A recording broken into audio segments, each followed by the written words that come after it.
에베소서 6장 13절로부터 17절까지 말씀 우리 마음을 담아 한 절씩 교독합니다. 그러므로 하나님의 전신갑주를 취하라. 이는 악한 날에 너희가 능히 대적하고 모든 일을 행한 후에 서기 위함이라.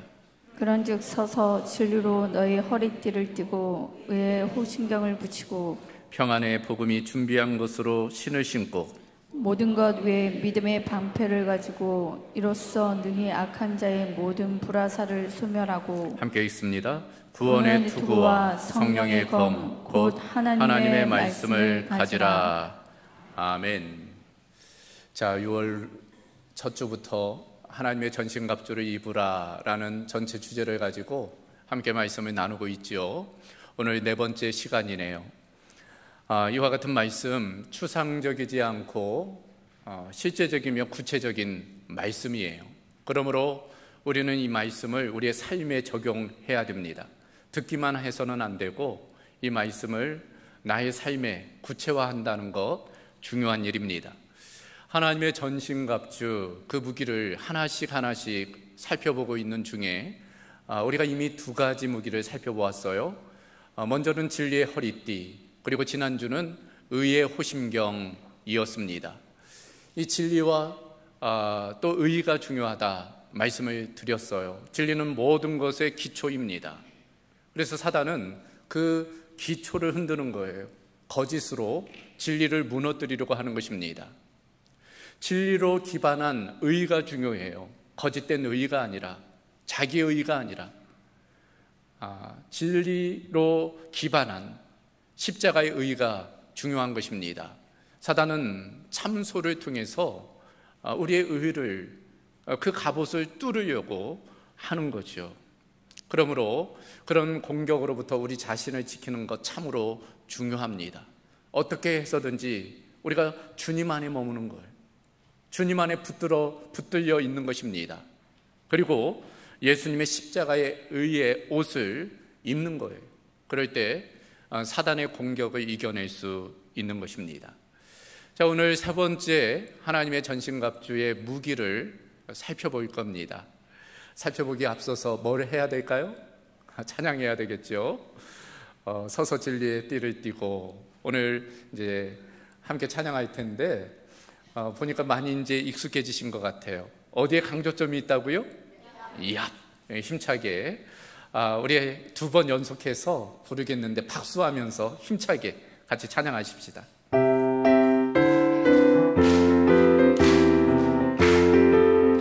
서서 진리의 띠를 띠고 서서 진리의 띠를 띠고 의의 용배 붙이고 평안의 복음의 신을 신고 믿음의 방패 갖고 구원의 둥을 쓰고 성령의 검 가지면 악한 마귀 우리에게 덤벼들지 못하리. 한 번 더 서서 진리의 띠를 띠고 의의 용배 붙이고 평안의 복음의 신을 신고 믿음의 방패 갖고 구원의 둥을 쓰고 성령의 검 가지면 악한 마귀 우리에게 덤벼들지 못하리. 아멘.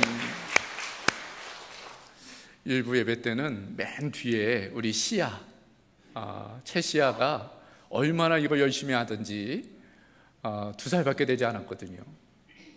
자세히 봤더니 아빠가 뒤에서 조종하고 있더라고요.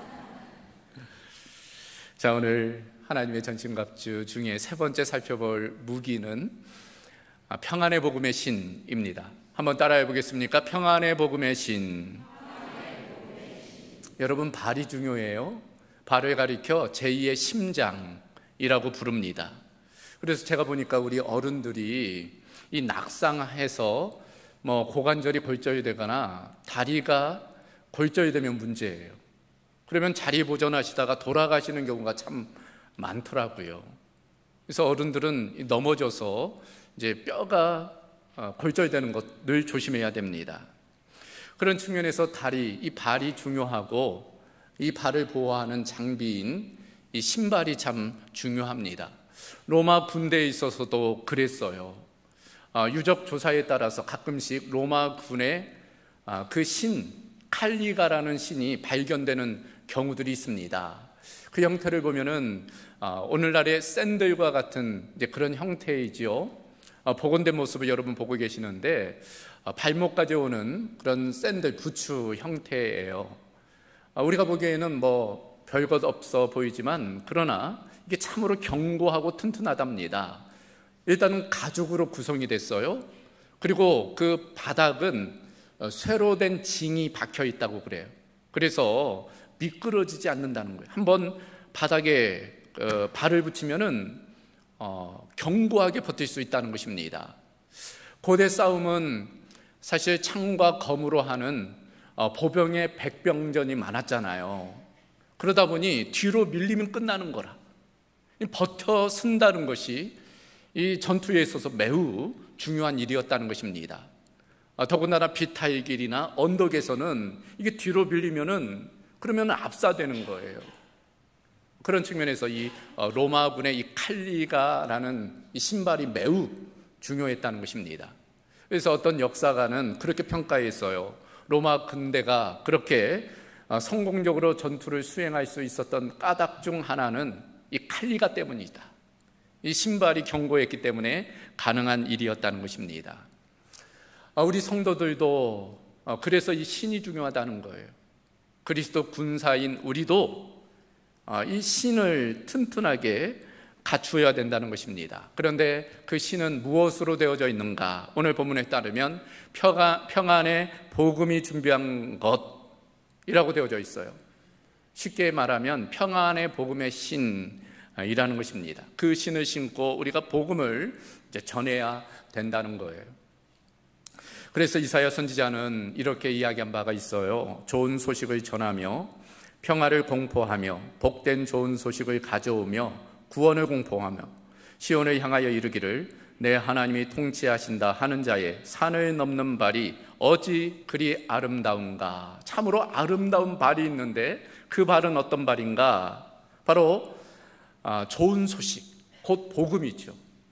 하나님이 통치하신다는 그 복음을, 그 평화와 구원의 소식을 전파하고 공포하는 그와 같은 소식을 전하는 사람들의 그 발이 아름답다는 것, 복음을 전하는 것의 능력입니다. 이 말씀을 바울 사도가 받아서 로마서 10장 15절에 이렇게 고백해요. 기록된 바 아름답도다 좋은 소식을 전하는 자들의 발이요. 그러니까 이 좋은 소식, 복음을 전하는 그 사람들의 발이 참으로 아름답고 귀하다라고 말씀을 하는 것입니다. 그러므로 사탄은 어떻게 할까요? 복음을 전하지 못하도록 우리의 발을 묶는 거예요. 우리가 복음을 전하며 살지 못하도록 우리를 방해하는 것입니다. 이 악한 마귀, 이 사탄은 성도의 발을 묶으려고 해요. 복음을 전하지 못하도록 만들기 위함입니다. 왜 그럴까요? 이 사탄도 복음의 능력을 잘 알고 있기 때문이에요. 복음을 들으면 사람들이 구원받는다는 것, 사망에서 생명으로, 어둠에서 빛으로 옮겨간다는 것을 그 누구보다도 사탄이 아는 거예요. 그래서 어떻게 해서든지 복음을 전하지 못하도록 방해를 하는 것입니다. 그래요, 복음이 뭐예요? 복음은 예수 그리스도, 그리고 예수 그리스도가 하신 일이 복음이죠. 그 중심에 십자가와 부활의 사건이 있습니다. 예수님이 십자가와 부활을 통해서 죄와 사망의 권세에 묶여있던 우리를 자유케 하신 거예요. 우리를 구원하신 것입니다.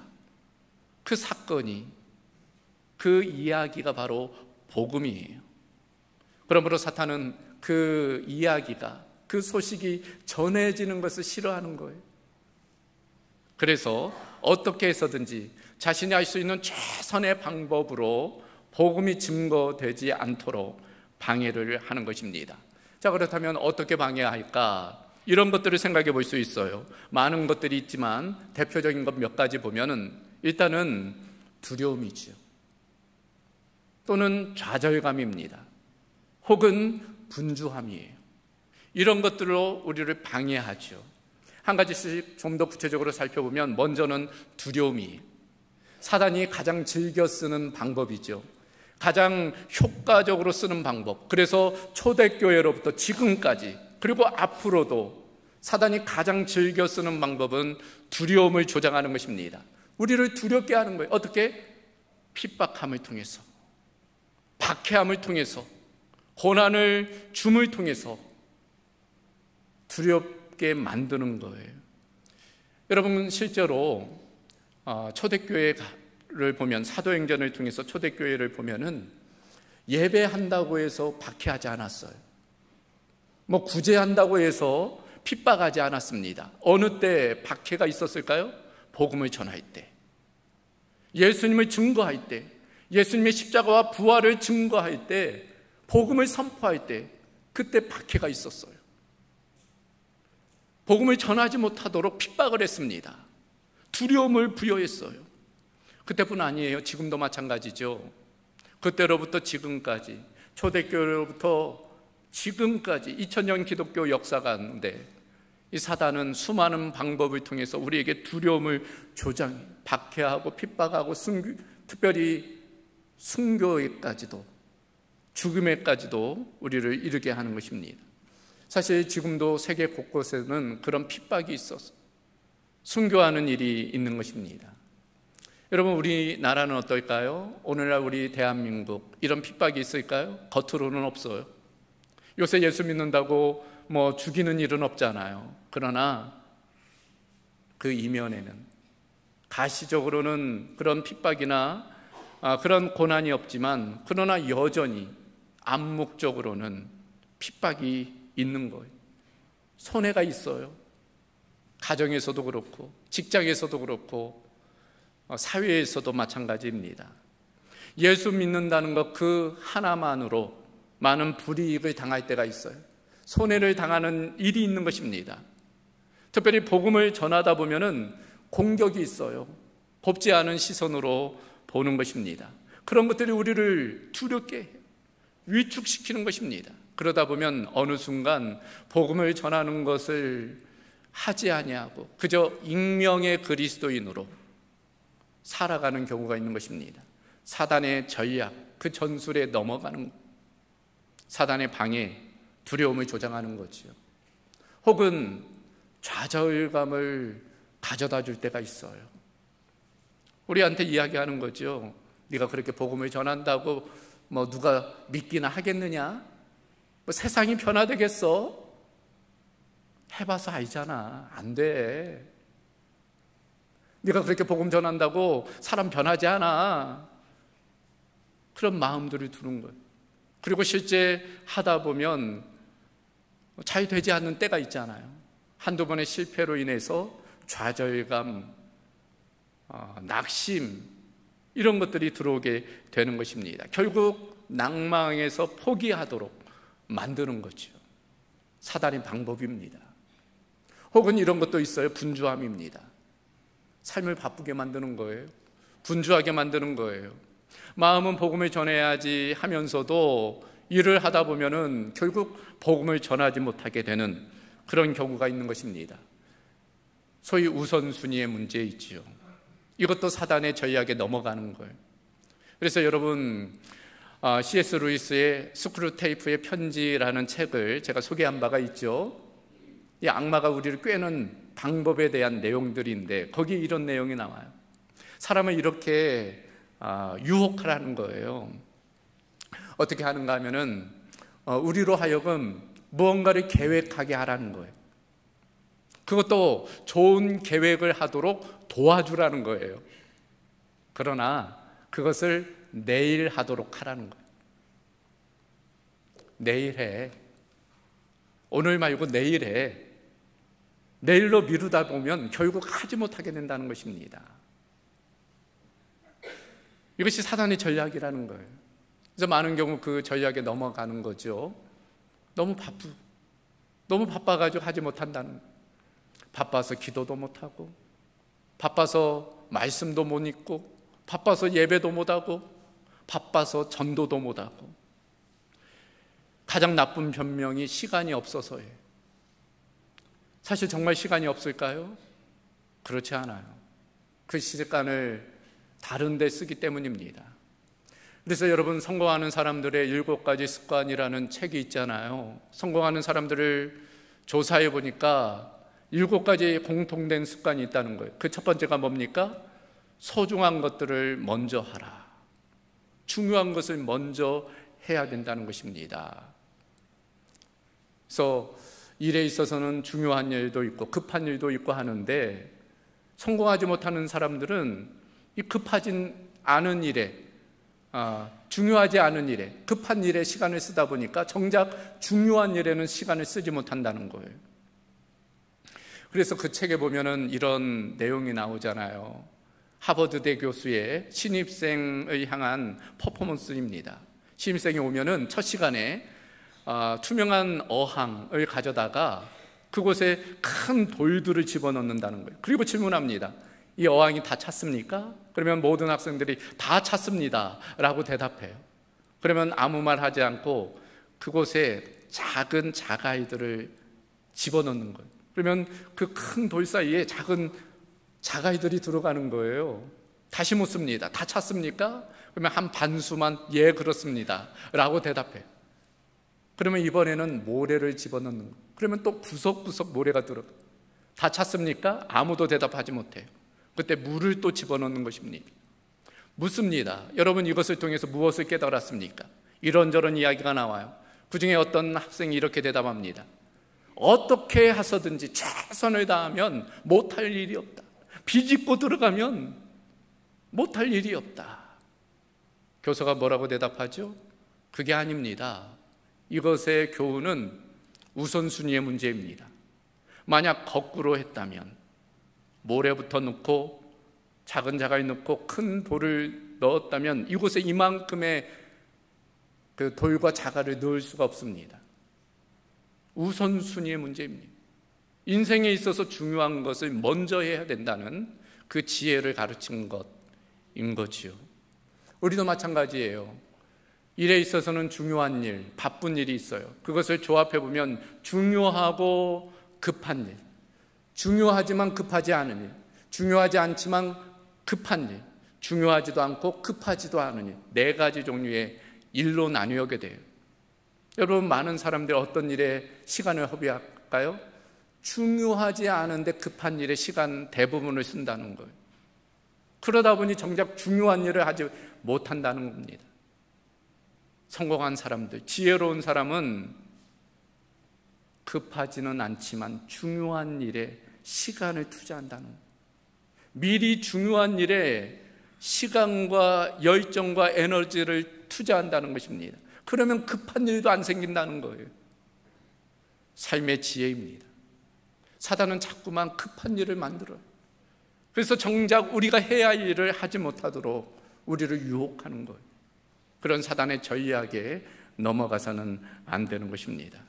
자, 이와 같이 사단은 평안의 복음을 전하지 못하도록 다양한 방법을 통해서 우리를 방해해요.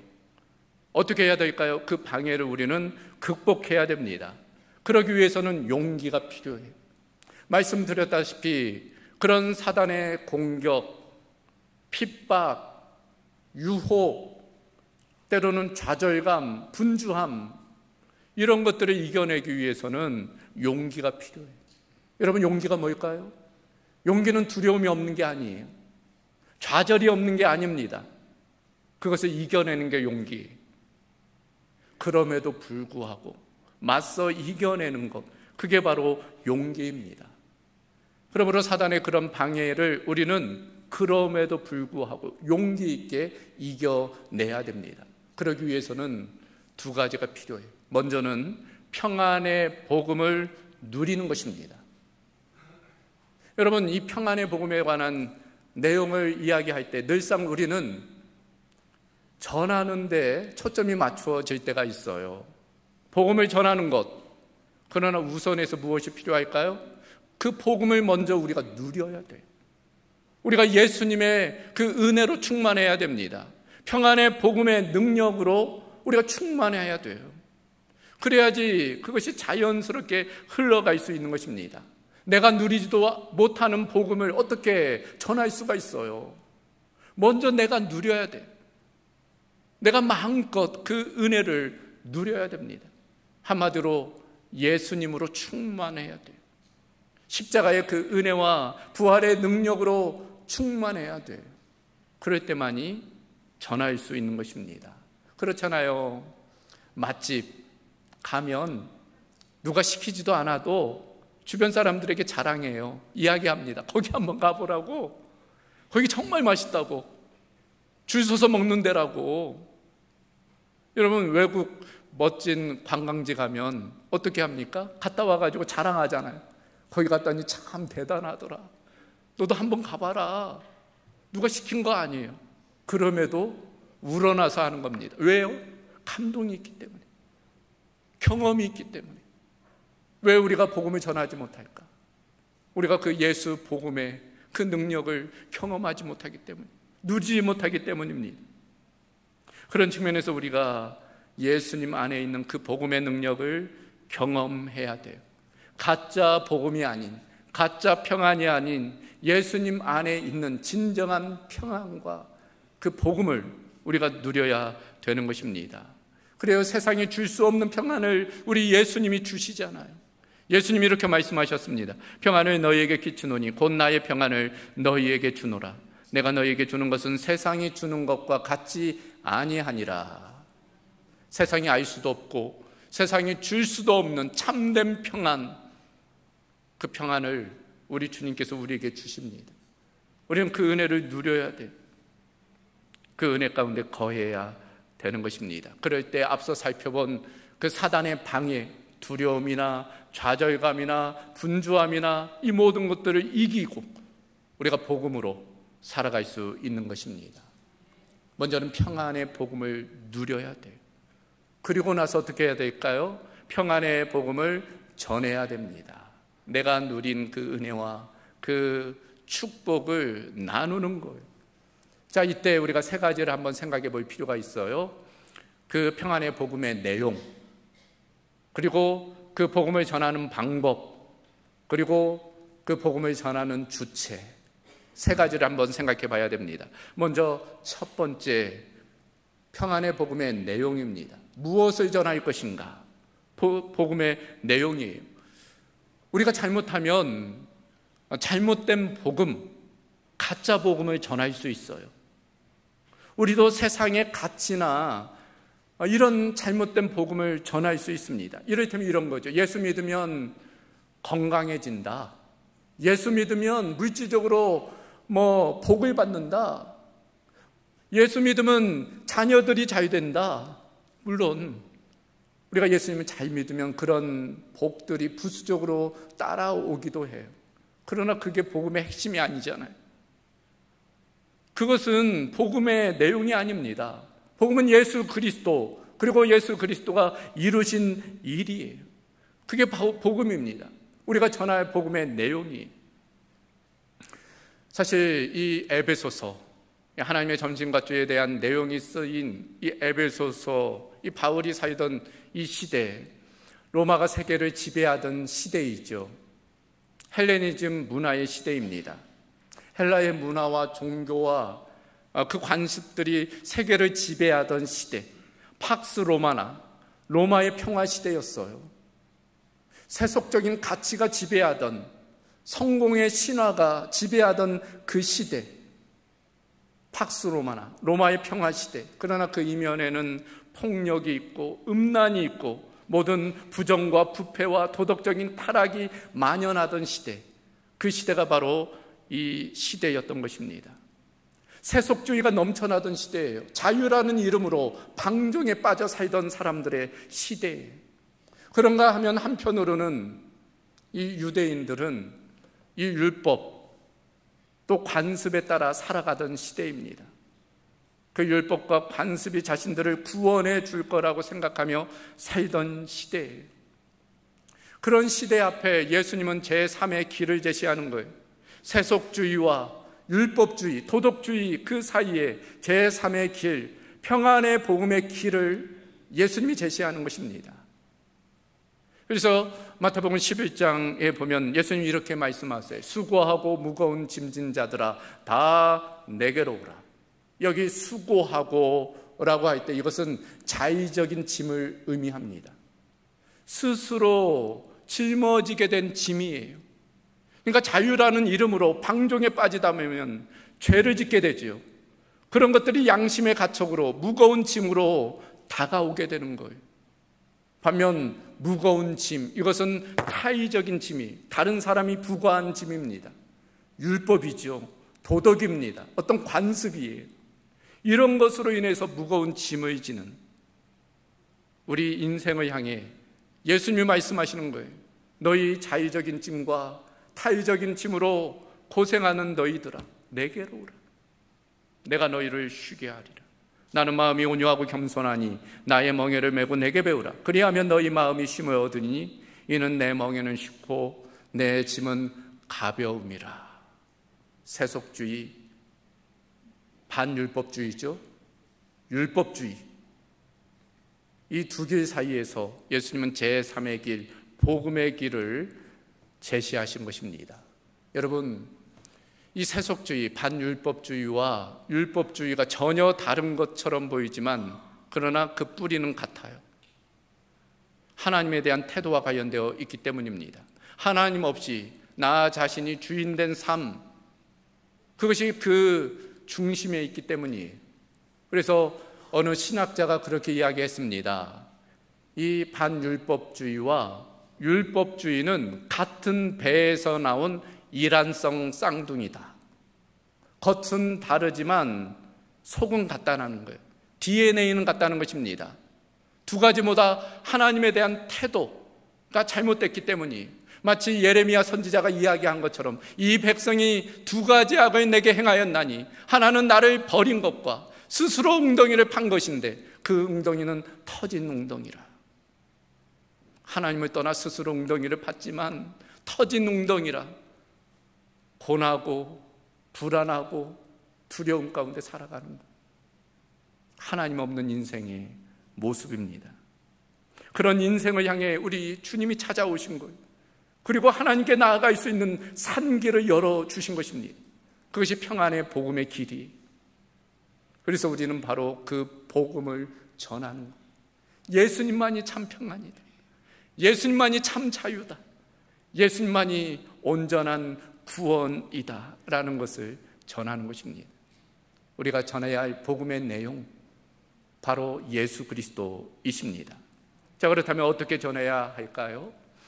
그것은 바로 말과 삶입니다. 일단은 말을 통해서 전해야 돼요. 간혹 그런 경우가 있어요. 아니, 예수님을 삶으로 전해야지 뭐 말로 전한다고 되겠어? 제대로 살지도 못하면서 무슨 예수님 믿으라고 해? 너나 잘해. 뭐 그런 식으로. 그런데 교회 내에서도 그런 경우가 있어요. 복음을 말로 증거하지 말고 삶으로 증거해야 된다고. 삶은 엉망인데 무슨 전도를 하느냐고, 삶이 중요하다고. 물론 어떤 의미로 하는지는 우리가 충분히 알죠. 그러나 잘못하면 전도 무용론에 빠지는 경우가 있어요. 그러나 성경은 분명히 이야기합니다. 복음을 말로 전해야 돼요. 그래서 고린도전서 1장 21절에 보면 하나님의 지혜에 있어서는 이 세상이 자기 지혜로 하나님을 알지 못하므로 하나님께서 전도에 미련한 것으로 믿는 자들을 구원하시기를 기뻐하셨도다. 전도가 미련해 보이지만 그것이 하나님의 지혜라는 거예요. 하나님의 지혜는 전도를 통해서 영혼들을 구원한다는 것입니다. 그러므로 오늘날도 말을 통해서 복음을 전해야 됩니다. 로마서 10장 13절 이하에서도 누구든지 주의 이름을 부르는 자는 구원을 받으리라. 그런즉 그들이 믿지 아니하는 일을 어찌 부르리요? 듣지도 못한 일을 어찌 믿으리요? 전파하는 자가 없이 어찌 들으리요? 보내심을 받지 아니하였으면 어찌 전파하리요?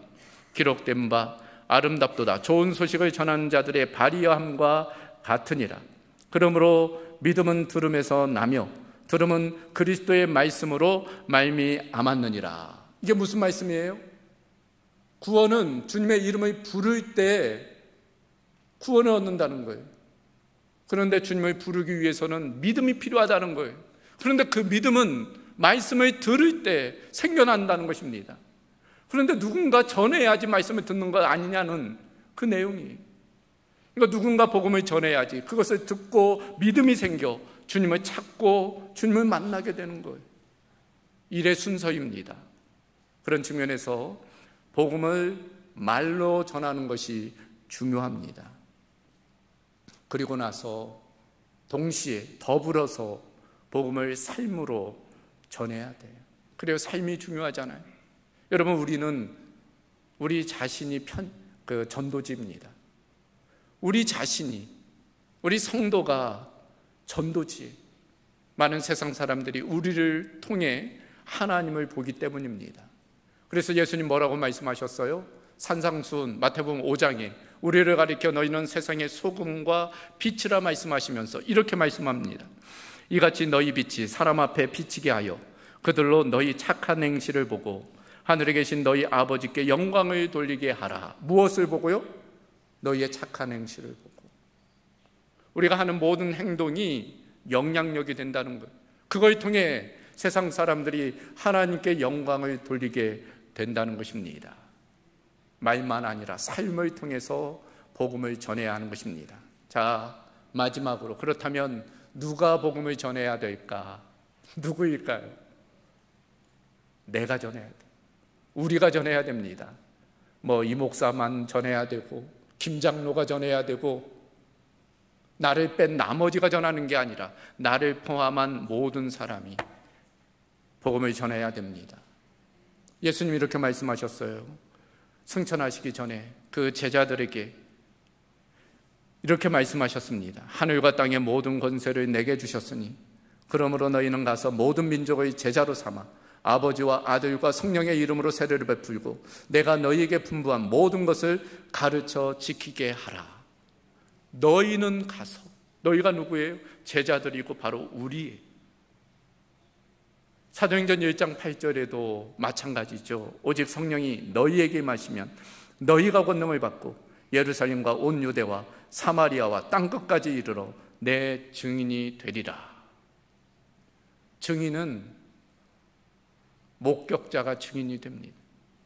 우리 예수님의 십자가의 그 은혜와 부활의 능력을 경험한 자이기에 우리는 증인으로서 살아가야 되는 거예요.